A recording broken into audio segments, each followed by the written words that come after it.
Sunog ang print nito guys, kaya magpapalit tayo ng Fuser film. Ayan. Pass forward ko na lang guys para mas mabilis siya. Kasi kung i-slow pa, mas matagal siyang buksan. Kaya pass forward na lang natin. Kaya wait natin siya. Pag gusto nyong malaman kung paano pong buksan yung 85A na 1102, comment lang kayo sa comment section para i-demo ko po kung paano siya bubuksan. Dito sa video natin, bale tututukan ko lang yung mismong problema nito. Mismo sa print niya, sunog po yung print niya. Magpapalit po tayo ng Fuser film. Kailangan siyang palitan. Yung mismong nakaturo na araw na yan. Yan. Bilisin lang talaga natin para mas mabilis matapos.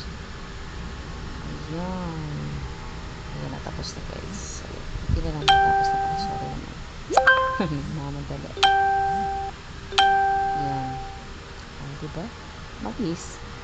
Yan, assemble na natin. Ayan. Tapos print na natin. Connect na natin sa computer. Diba? Okay na siya. Hindi na siya sunog. Klaro na yung print niya. Maganda na yung print niya. Diba?